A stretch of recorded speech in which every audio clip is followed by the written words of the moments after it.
Bom, para começar a utilizar o CRUD Generator, né, a primeira coisa que você precisa entender é o seguinte: ah, existem duas formas principais de você executar o CRUD Generator no seu computador. Essas duas são execução com o Docker e execução sem o Docker. Para quem não conhece o Docker, ele é um software, eu não vou entrar em detalhes aqui para o vídeo não ficar muito extenso, mas é uma ferramenta que a gente utiliza para fazer deploy de aplicações back-end, tá? Para fazer implantação, né? Então, enfim, quem conhece vai saber para que serve, né? E se você não conhece, recomendo que não vai atrás, é um assunto complexo e, enfim, esse tutorial aqui ele é mais simples e ele vai se ater a execução sem o Docker, tá? A execução com o Docker, ela é recomendada para quem usa alguma distribuição Linux, né? Então, ela é mais fácil de ser utilizada com o Docker, tá? Então, vamos fazer a execução sem o Docker, tá? Bom, vamos para os primeiros passos. É, então, para executar o CRUD Generator, é necessário ter instalado o Node.js, tá? O Node.js é essa ferramenta aqui, que é, na verdade, um compilador de JavaScript que deixa a gente executar JavaScript, como a própria página deles falam aqui, em qualquer lugar. Então a gente consegue executar JavaScript fora do navegador, tá? Basicamente é isso. Vocês vão baixar. Eu já tenho instalado aqui no meu computador, mas é bem simples, é só clicar em download aqui, instalar, tudo bonitinho. E vocês já vão conseguir utilizar o Node, tá? Bom, o próximo passo é a gente obter o código-fonte. Então a gente consegue o código-fonte nessa página no GitHub aqui, que está até duplicada aqui. E aqui que você consegue acesso, tá? Aí aqui você pode baixar o zip, ou se você manjar de Git, se você souber Git, você pode fazer fazer o clone do repositório por aqui, tá? Então, eu tenho aqui já preparado. Deixa eu pegar aqui. Eu tenho aqui já preparado deixa eu dar um clear aqui. Essa daqui eu já tenho instalado no meu computador, né? Já tenho instalado não, né? Eu já tenho os arquivos aqui do código-fonte. Então, o primeiro passo a gente vai, vamos ver aqui na documentação o que fala, tá? Bom, a primeira coisa é instalar as dependências, tá? Se você estiver utilizando npm, utilize o npm. No meu caso, eu estou utilizando o Yarn, que é mais ou menos a mesma coisa, tá? É o Node Package Manager ou o Yarn são ferramentas que a gente utiliza para instalar dependências do projeto, tá? E ele já vem por padrão instalado junto com o Node. Então vocês podem instalar utilizando o npm ou o Yarn, tá? Além disso, para que o CRUD Generator rode em seu computador, é necessário criar um arquivo .env na raiz do projeto. Então, nessa sessão aqui, a gente vai discutir isso, tá? Que é aqui. Então, vamos já falar das variáveis de ambiente, tá? Bom, as variáveis de ambiente vão funcionar da seguinte maneira. Vocês vão abrir o projeto de vocês. Eu vou utilizar o VS Code, tá? E aqui vocês vão colocar qual que é a porta que vocês querem rodar a aplicação, tá? Aqui vocês vão criar, vamos do começo, né? Vocês vão criar um arquivo .env na raiz do projeto, tá? Vocês veem aqui que o projeto, deixa eu minimizar tudo aqui. Então, ó, vocês vão criar um arquivo aqui no .env, tá? Na raiz do projeto, certo? Aí aqui nesse arquivo .env, deixa eu achar ele aqui, e eu vou fechar os outros para não ficar muita coisa.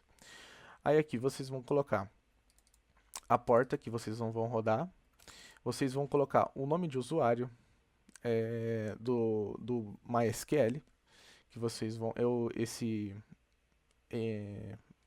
vão utilizar, né? Lembrando que a gente está usando o MySQL, então é importante vocês terem o MySQL instalado. Eu gosto de instalar com o MySQL Workbench, que ele é mais fácil, tá, de utilizar. Então é só procurar lá no MySQL Workbench, tem o site deles lá que ensina a instalar, tá? Então vocês vão colocar o usuário e senha do MySQL de vocês, vocês vão colocar o nome do banco de dados, vão colocar o host, e aí beleza. Essas variáveis aqui são sobre o seu banco de dados. Esse dev mode aqui é uma variável que eu utilizo para evitar ficar fazendo verificação de senha, etc. Eu deixo por padrão ativado para o modo dev, né? Para não ficar tendo que criar senha muito difícil, que eu criei verificação de senha e tal. Mas eu deixo ativado, não tem problema. Como isso não vai ser usado em nenhum servidor, então eu deixo ativado, mas você pode desabilitar também, tá? Essas duas variáveis são mais técnicas. Essa daqui é sobre o tanto que o algoritmo de hash vai hashear sua senha. Eu deixo por padrão 10, tá? Não se preocupe para que serve isso ou o que significa isso, tá? Não tem problema. Mas eu deixo 10, tá? Você pode deixar 8, sei lá. São valores.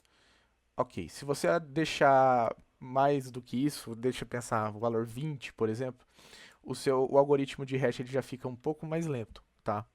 Então, tenta achar um equilíbrio aí. Eu gosto de deixar 10.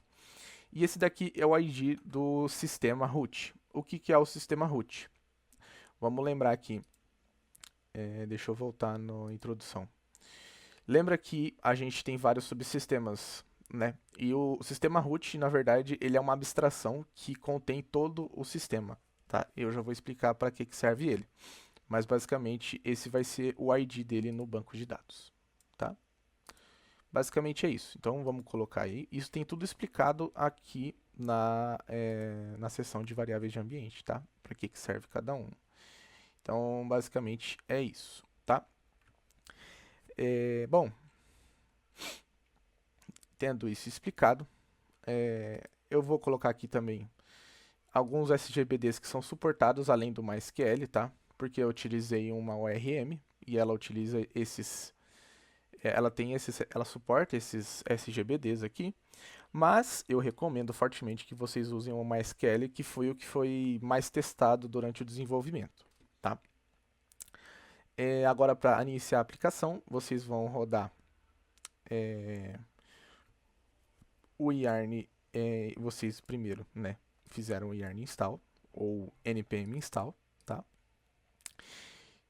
E eu não vou fazer aqui porque eu acho que eu já tenho instalado, mas eu posso fazer yarn install. Ele não vai instalar nada. Mas ó, já tá tudo instalado.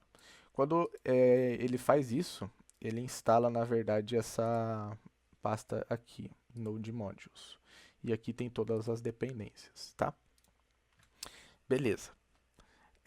Aí depois vocês vão. Eu já configurei um script aqui e ele já vem por padrão e eu esqueci de atualizar aqui na documentação. Depois eu vou colocar para ficar certinho. Mas você pode rodar tanto node app.js, que ele vai rodar esse arquivo aqui, né? O app.js, que é o arquivo raiz, né? Ou vocês podem dar simplesmente um yarn start. Antes disso, confere uma coisa, tá? Lembra que a gente colocou aqui o nome do banco de dados? Deixa eu ver aqui. dbname, ó, CRUD Generator, certo? Então, vocês têm que ter certeza que vocês têm ele criado aqui. No meu caso, eu não tenho, tá? Então, eu vou criar um novo esquema chamado CRUD Generator. Exatamente como está lá no meu arquivo de .env, tá? Eu vou aplicar aqui. Beleza. Então tá, o CRUD Generator está aqui, certo? E ele não tem nenhuma tabela.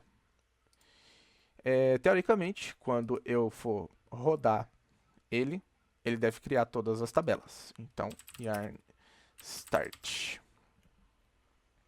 Vamos ver se vai dar certo. Deixa eu só... Ele vai rodar.